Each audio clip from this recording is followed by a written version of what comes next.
औज़ु बिल्लाहि मिनश्शैतानिर्रजीम बिस्मिल्लाहिर्रहमानिर्रहीम। शुरू अल्लाह के नाम से जो निहायत मेहरबान करीम और रहीम है मेरा रब। सभी सुनने वालों की खिदमत में मेरा सलाम कबूल हो।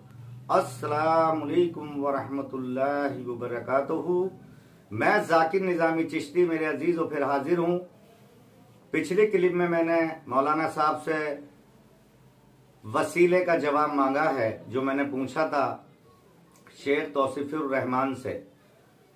अब ऐसा है कि बात आती है कि वसीले बेशक अल्लाह ताला कुदरत रखता है, जो चाहे वो करे, और अल्लाह ताला ने ही अपने नबी रसूल और अपने प्यारों को अपनी तरफ से इनाम से बख्शा और जो चाहा वो दिया। अब जो लोग इनकार करते हैं, खास करके कुछ मौलाना, कि इल्मे गैब नहीं था, पहले तो वो ये बताएं कि इल्मे गैब समझते किसको हैं।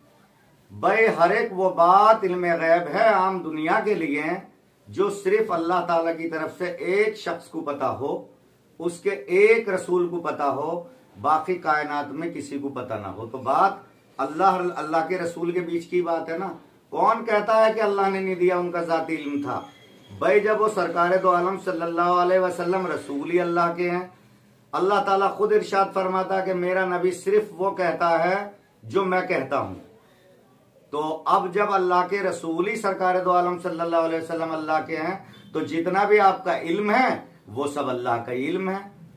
अब वो बात करते हैं कि भाई अगर जितना कुरान मुकम्मल नहीं हुआ था जब तक, तो जितना अगर 10% उतरा तो अल्लाह ने 10% इल्म दिया, 20% उतरा तो 20% दिया, 50% उतरा तो 50% दिया। और जब कुरान हकीम पूरा अल्लाह ने उतार दिया और आपके दीन को मुकम्मल कर दिया और कह दिया कि आपका दीन है नबी मुकम्मल हुआ, तो अब जो कुरान हकीम अल्लाह की किताब इतनी अफजल किताब है कि उसकी तफसीर लिखने के लिए मैं फिर दोबारा कह दूं कि तमाम जहां के दरख्तों के कलम अगर बनाए जाएं और तमाम समंदर और इससे 6 गुना लाए जाएं, उनकी दवात बनाई जाए और उसकी तफसीर कुरान हकीम की लिखी जाए तो नहीं लिखी जा सकती। वो कुरान हकीम सरकार दो आलम सल्लल्लाहु अलैहि वसल्लम के ऊपर मेरे अल्लाह ने उतारा, जो कुरान हकीम अगर अल्लाह ताला पहाड़ों पर भी उतारता तो वो रेजा रेजा हो जाते। तो आप उनको मामूली शख्सियत, आपको कितना सा इल्म है सरकार के बारे में। अब आप कहते हो इल्म गैब नहीं है। भाई ये कोई नहीं कहता, दिया हुआ अल्लाह का ही है, मगर तुम इनकारी क्यों हो अल्लाह के रसूल के लिए, सरकार दो आलम सल्लल्लाहु अलैहि वसल्लम के लिए। आप क्या उस बात को भूल गए कि जंग कहीं हो रही है, सरकार कहीं मौजूद हैं और सरकार वहीं बता रहे हैं कि अब मेरे फलां साहबा शहीद हो गए, अब ये शहीद हो गए। भैया ये क्या है? इल्म गैब नहीं है तो क्या है ये? जो इल्म गैब यानी कि आलिमुल गैब व शहादत का अल्लाह को ही इल्म गैब है, मगर अल्लाह ने अपने नबी को अता कर दिया, तो तुम्हें तो नहीं है। तो जब सरकार ने बात लेकर के अपनी हयात, जाहिरा हयात, बातिना हयात तो अभी भी मौजूद है सरकार दो आलम, आपने लेके अलिफ से ये तक ता क़यामत तक के लिए बता दिया और आपने इरशाद फरमा दिया कि मैं दुनिया को ऐसे देखता हूं जैसे हाथ की हथेली। तो जो हाथ की हथेली की तरह दुनिया को देखने का अल्लाह ने इल्म दे दिया हो, क्या बात छिपी हुई है भाई सरकार दो आलम से जो आप कहते हो कि इल्म गैब नहीं है? ऐसा तुम अपने अंदर मलाऊन ख्याल कैसे लिया है कि सरकार दो आलम अल्लाह मेरी तौबा, अल्लाह मेरी तौबा के आम इंसानों की तरह वो मुर्दा हैं, वो खबर में कुछ भी नहीं बचा। अरे कम से कम शर्म करो। अल्लाह ताला तो शहीदों के बारे में ये कहता कि शहीदों को मुर्दा मत कहो। तो वो तुम आयत जरा निकाल के सुनाओ कि भाई अब तुम जोड़ते कहां पर हो। इन मौलानाओं की फितरत आप लोगों को बता दूं जो गौर फिक्र करना। भाई एक तो एक आम इंसान मर गया, दुनिया से मरना तो ये मौत का मजा तो सब कुछ चखना है, और अल्लाह ताला उधर शहीदों के लिए कह रहा, सबके लिए कहता तो बात समझ में आती कि चलो जी के सबके लिए कह रहे हैं। अल्लाह ताला शहीदों के लिए कह रहा है कि तुम इन्हें मुर्दा मत कहो, इनको रिस्क ऐसे ही अता करता हूं जैसे दुनिया में करता था, और तुम वो समझ नहीं रखते कि ये किस तरह से जिंदा हैं। जब हम समझ ही वो नहीं रखते तो हमें इस पे बयानबाजी करने की क्या जरूरत है। अल्लाह के रसूल सरकार दो आलम सल्लल्लाहु अलैहि वसल्लम की शान में जितने कसीदे पढ़ो तो कम है कि आपके नाम के बगैर आप तो मुसलमान भी नहीं हो रहे, कितने ही अल्लाह अल्लाह कर लीजो, खाली अल्लाह अल्लाह करने से तो तुम ईमान वाले भी नहीं हुए।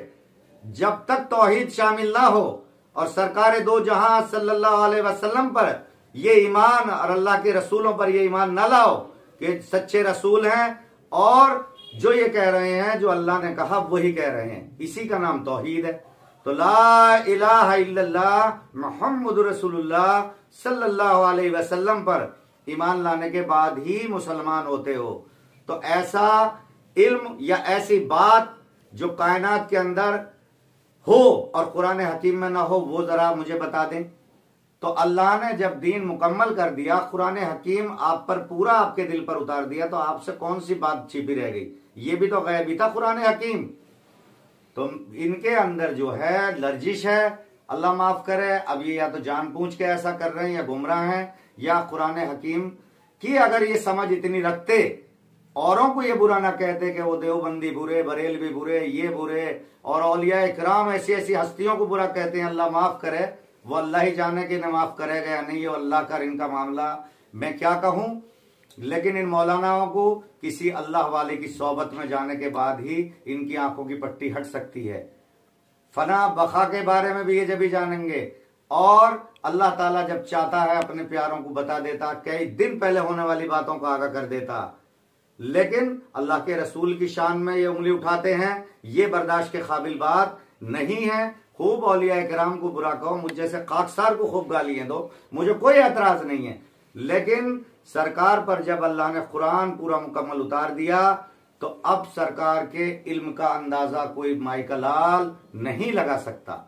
आगे इंशाअल्लाह मौलाए कायनात और वली अल्लाहों पर मैं बात करूंगा, और सरकार दो आलम सल्लल्लाहु अलैहि वसल्लम की शान में भी कुछ बातें जो अल्लाह ने तौफीक दी है वो करूंगा। ये उन आयतों को नहीं कहेंगे कि ए नबी याद करो जब हमने सारे नबियों को ये कहा कि तुम्हारे बीच अगर मेरा आखिरी रसूल, मेरा पैगंबर जब आए तो तुम उनकी मदद करना और उन पर ईमान लाना।